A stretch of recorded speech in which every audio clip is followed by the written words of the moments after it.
สบายดีท่านผู้ชมที่เคารพทุกท่านเนาะก็ขอต้อนรับเข้าสู่รายการ Pixel TV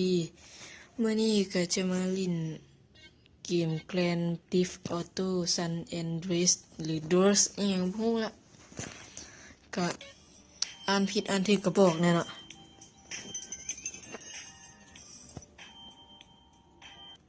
โอเคเราเข้าเริ่มกันเลย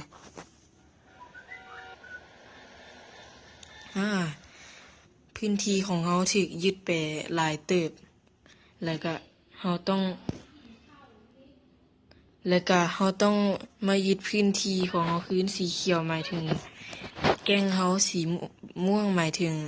สีบัวซะเนาะหมายถึงแก้งกับเจ้าเนาะเดี๋ยวไผก็ได้จอดให้กูเนี่ยจอดให้กูเนี่ยเอ้าแก้งอันนั้นตัวนั้น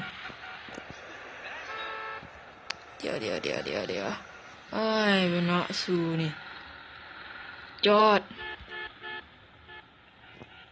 นะดักแมวรถจอด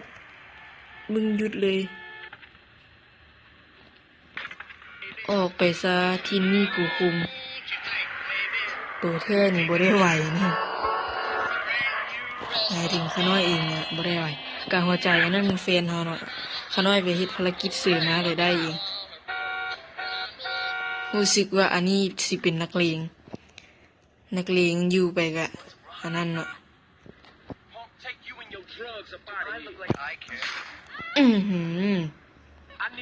เด็กฮิปฮอป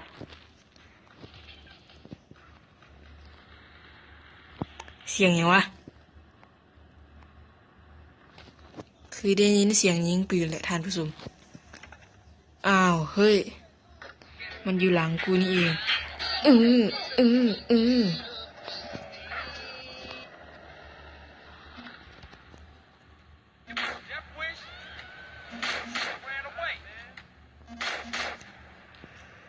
อเคเรียบร้อยเสร็จไปเดี๋ยวแกงกันมาแหละท่านผู้ชมแกงแมงเงินคือปูมาวะโอ้ยอีเมตูเอ้ยอ้าวบีบเกหาพ่องสวกูย่างข้ามทางอยู่ดีๆโอเคนะเอาเป็นว่าเด็กเจอแล้วสเตลบ่ต้องสเตลอย่างละยิงใส่หัวยิงใส่ตู้อากาแกงมันเริ่มสิมาแล้วท่านผู้ชมระวังตัวเอาไว้เอามันมาหลังตัวนี่อากายิงมันดิยิงได้ไกลอยู่นะฮะ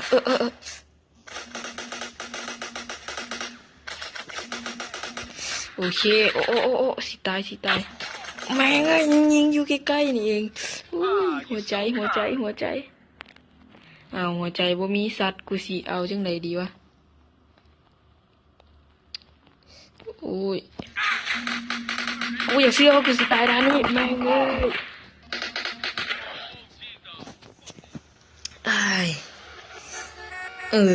รถมาเหยียบทันกูอีกโอ้ยสัตว์เอ้ยเหลืออีกตั้งว่าหลายนาทีว่าเป็นอย่างเราอัพลงคลิปนี่ต้องบ่ให้กาย15 นาทีขึ้นไปเนาะเดี๋ยวมันสิลงบ่ได้มันยาวเกินไปเกินกำหนดนะแต่ข้าน้อยก็บ่ฮู้คือกันว่าเฮ็ดจังใดมันจึงสิลงคลิปที่ยาวเกินกำหนดใครที่ฮู้นะก็บอกกันได้ผ่านช่องทางแชทนั่นแหละของ YouTube มึงสิไปไสออกมานี่อ้าวเฮ้ยเป็นดงเลยติเนี่ยเป็นดงทานผู้ชมกูถึกสน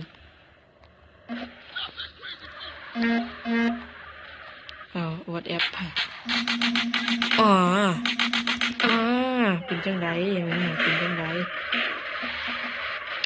เกิดความกลาหลเลยท่านผู้ชม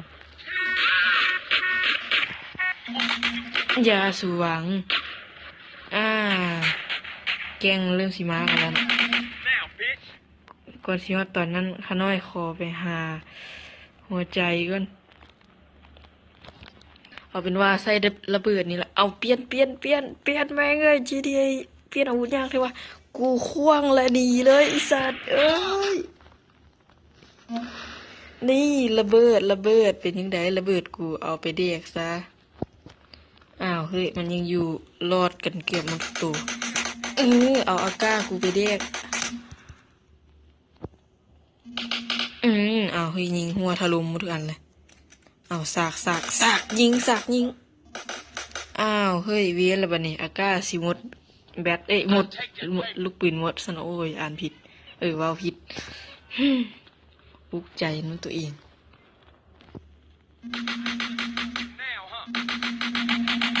เด็สุดเกาะอากาก็อยู่ข้างอากาได้บนไว้อากาไปโตไวมันนับหลังมาแล้วไม่ไวปันมาเล่นนะสูนี่นะเนาะสูนี่มากเนาะตามล่ากูนี่แกงกูเป็นแกงฆ่ายาด้วยแกงมึงแหละฆ่ายานกขึ้นอยู่กับภารกิจเนาะแกงว่าที่ให้คิดอย่างว่าสิจังใด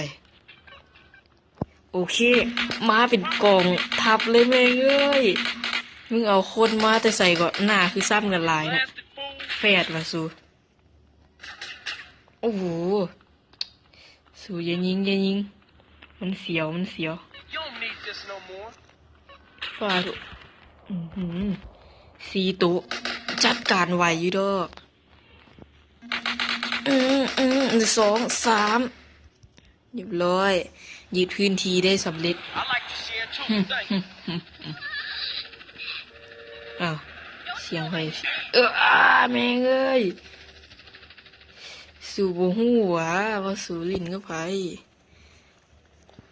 GTA ภาคนี้ลิ้นออนไลน์ได้เนาะหากะฮู้คือกันแม่นบ่วะบ่ค่อยแน่ใจเลยนักเลงบ่มึงน่ะโจรบ่แทงคือว่ามีหัวใจอยู่แถวๆนี้นะจื้อได้อยู่เอามึงสีพื้นที่คืนบ่ฟันไปเถอะแต่ตอนนี้กูต้องหารถก่อนเอาแท็กซี่แหละเดี๋ยวไปเอาหัวใจก่อนเอาพร้อมออกมาก่อนแท็กซี่เดี๋ยวอันส่งคืนดอกอันเลี้ยงทางนี้เลยที่นี่กูคุมมึงจื้อไว้มีรีมูเลยได้นี่แถวนี้ตะกี้บ่มีนะท่านผู้ชมโอเคออกมาเดี๋ยวจะจัดการมาคำน้อยไปยึดเอา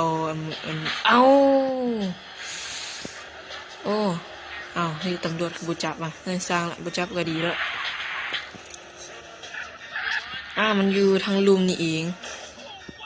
โคตรแม่งเฮ้ยมึงลงไปอะไรดีแล้วมางาม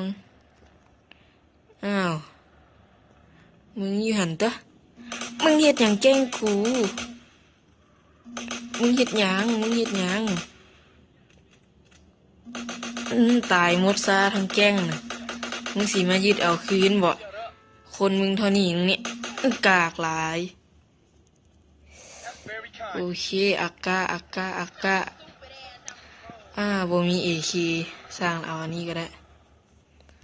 ไปยึดคืนซื้อบ้านหลายหลังเว้ยถ้าใครอยากฮู้ว่าเอาดาบสมุไรอยู่ใส่เนาะให้มาเอาได้อยู่ทางนี้เนาะเอาได้อยู่นี่แล้วก็อากาก็น่าจะเอาได้อยู่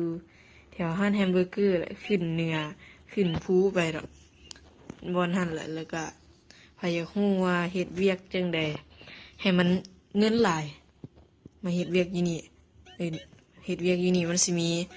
ดับเพลิงดอกให้เป็นเวียกดับเพลิงเนี่ยแกล้งกูไปน้ำกันน้องไปน้ำกัน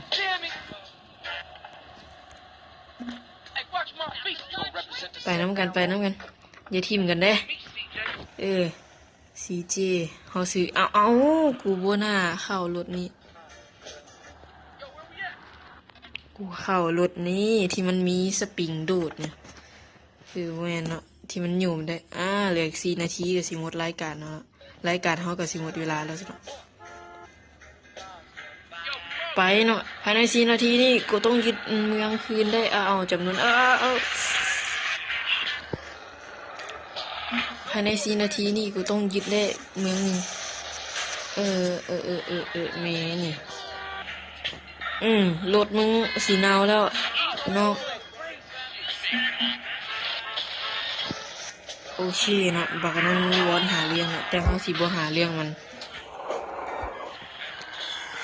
โอเคไปต่อ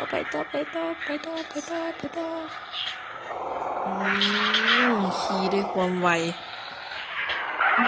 เลยก็ตำด้วยความเฮงนั่นเองขอบใจที่มึงยิงถ้ามึงยิงกูได้เห็นแม่งนี่ตายไวเนาะมึง